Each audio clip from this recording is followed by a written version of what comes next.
اتاق تجارت مشترک افغانستان پاکستان میگوید که در 5 روز گذشته به ارزش بالاتر از $1,000,000 به بازرگانان دو طرف زیان وارد شده است و این هم وزارت صنعت و تجارت می‌افزاید که گفتگوها به منظور باز شدن دوباره گذرگاه تورخم برای رفت و آمد جریان دارد.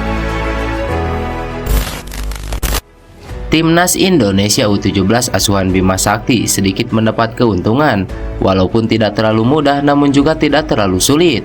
Hal ini lantaran Timnas Indonesia U17 terhindar dari negara-negara langganan juara Piala Dunia U17, contohnya seperti Brazil. Namun sebelum kita bahas videonya, alangkah baiknya jika kalian subscribe dulu channel ini, agar kalian gak ketinggalan informasi menarik seputar Timnas Indonesia setiap harinya. Jika sudah subscribe, mari kita lanjut. Komentar Erick Thohir usai Timnas Indonesia U17 terhindar dari grup neraka.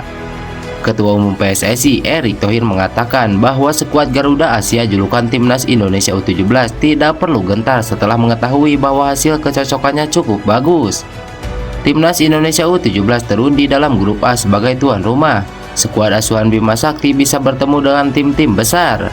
Timnas Indonesia U17 akan bersaing bersama dengan Ekuador, Maroko, dan Panama, sementara tim-tim mengerikan seperti Jerman, Inggris, hingga Argentina tergabung di grup lain. Oleh sebab itu, Erick meminta Timnas Indonesia U17 untuk tidak gentar. Menurutnya, Garuda Asia haram gemetar sebab memiliki kans cukup besar untuk lolos ke babak gugur.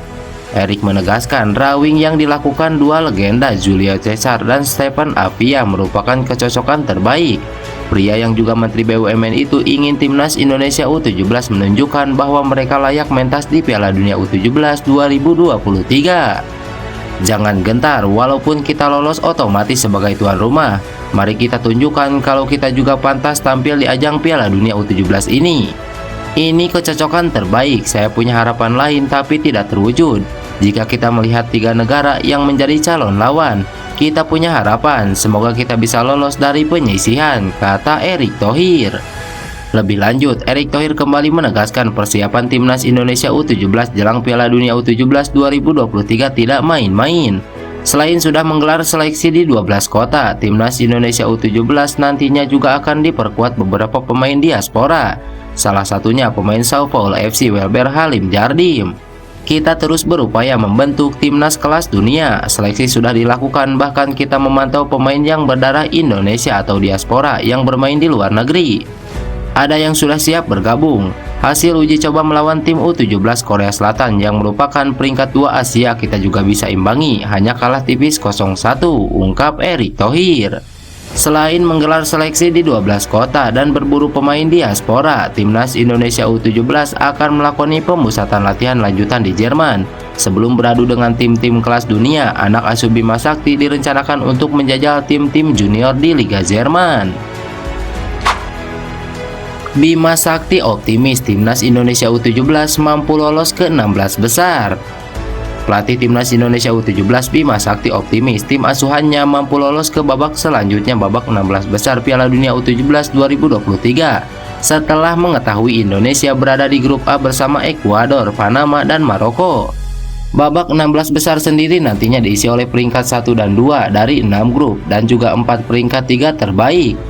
Hal ini disampaikan Bima Sakti ketika mengikuti acara nonton bareng pengundian babak penyisihan grup Piala Dunia U17 2023 Indonesia bersama para anak-anak asuhnya beserta konsultan pelatih Timnas Indonesia U17 Frank Wormuth. Kita optimis bisa lolos ke babak selanjutnya. Selanjutnya di Jerman, pemusatan latihan. Kita akan cari lawan yang mirip dengan Panama, Ekuador, dan Maroko, ucap Bima Sakti. Babak pengundian grup dilakukan oleh Direktur Turnamen FIFA Jaime Yarja yang didampingi mantan pemenang Piala Dunia U17 1995 Stephen Apia dari Ghana dan finalis Julio Cesar dari Brazil di Zurich, Swiss. Ia kemudian berbicara soal rivalitas 3 calon lawannya di grup A. Menurutnya, meskipun optimis lolos ke babak selanjutnya, tidak ada tim grup A yang dianggapnya lemah.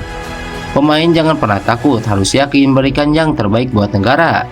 Tidak ada lawan yang mudah di grup ini, tapi kita punya peluang. Para pemain menyadari ini, persaingan level elit dengan lawan yang tidak mudah. Di Jerman nanti timnas akan menempa diri. akan ada seleksi lagi melibatkan pemain-pemain diaspora. Timnas U17 sedang berproses, ungkap Bima Sakti. Reaksi mengejutkan publik Maroko usai satu grup dengan Indonesia di Piala Dunia U17. Timnas Indonesia U17 satu grup dengan Maroko di Piala Dunia U17 2023 pada drawing yang berlangsung di Zurich, Swiss. Indonesia di grup A bersama Maroko. Selain bersama Maroko, grup A akan dihuni oleh Panama dan Ekuador. Dengan komposisi lawan seperti ini di grup A, kans untuk Timnas Indonesia U17 bisa lolos dari babak fase grup terbuka lebar. Bergabungnya Maroko dengan Timnas Indonesia U17 di Piala Dunia U17 2023 jadi sorotan media lokal di sana. Menurut salah satu media Maroko, Al-Mutaka, negara mereka berada di grup yang relatif lebih mudah. Anak asuh Said Ziba ditempatkan di grup pertama yang paling mudah dibandingkan dengan tim lain. Apalagi Indonesia adalah debutan di Piala Dunia kali ini. Namun Maroko siap untuk mengalahkan Indonesia, ungkap media lokal Maroko itu. Maroko akan jadi lawan terakhir Timnas Indonesia U17 di babak fase grup Piala Dunia U17 2023. Panama jadi lawan pertama Maroko, sementara anak asuh Bima Sakti akan hadapi Ekuador.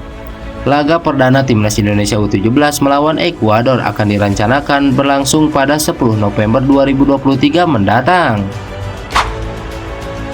Sintayong tak kunjung pulang ke Korea. Apakah ini pertanda strategi baru jelang Asian Games 2022? Setelah mengantarkan Timnas Indonesia U23 lolos ke Piala Asia U23 2024, Sintayong memutuskan untuk tetap berada di Indonesia dan tidak kembali ke Korea Selatan, negara asalnya. Pelatih yang juga memimpin Timnas Indonesia senior ini dikabarkan sedang beristirahat setelah hampir sebulan tanpa henti mengarahkan Timnas Indonesia di 3 ajang berbeda. Sejak pertengahan Agustus, Sintayong telah memimpin Timnas Indonesia U23 di 2 event besar, yakni Piala AFF U23 2023 dan kualifikasi Piala Asia U23 2024, serta menjadi pelatih untuk Timnas senior Indonesia saat FIFA Matchday melawan Turkmenistan. Dalam rentang waktu tersebut, Sintayong telah mencatatkan prestasi membanggakan, termasuk membawa Timnas Indonesia U17 menjadi runner-up Piala AFF U23 2023 dan memastikan kemenangan 2-0 atas Turkmenistan yang akan meningkatkan peringkat FIFA Indonesia bulan depan. Di tengah kabar prestasi tersebut, banyak yang merasa penasaran mengenai alasan Sintayong memilih untuk tidak pulang ke Korea Selatan. Ketua Badan Tim Nasional Sumarji membenarkan bahwa pelatih berusia 52 tahun tersebut masih berada di Indonesia. Muncul spekulasi bahwa Sintayong mungkin akan bergabung dengan Timnas Indonesia U24 yang akan berkompetisi di Asian Games 2022 di Hangzhou, China. Meskipun hal ini belum dikonfirmasi oleh manajemen tim. Indra Sapri yang akan memimpin Timnas U24 di Asian Games tersebut tampaknya masih belum memiliki informasi apakah Sintayong akan bergabung dengan mereka atau tidak. Sintayong sebelumnya telah menunjukkan dukungannya terhadap Timnas Indonesia meskipun tidak dalam posisi sebagai pelatih, seperti saat ia menghadiri SEA Games 2023 di Kamboja untuk mendukung Timnas U22 Indonesia yang dilatih oleh Indra Sapri. Sementara itu, Timnas Indonesia U24 sendiri sedang mempersiapkan diri untuk menghadapi lawan-lawan di grup F, yakni Taiwan, Kirgistan, dan Korea Utara dalam event Asian Games 2022 yang akan berlangsung dari 19 September hingga 8 Oktober. Saat ini banyak mata menuju pada Sintayong dengan harapan besar bahwa keputusannya untuk tetap di Indonesia menandakan strategi baru yang sedang dipersiapkan menjelang Asian Games 2022. Lantas bagaimana menurut kalian? Tulis pendapat kalian di kolom komentar.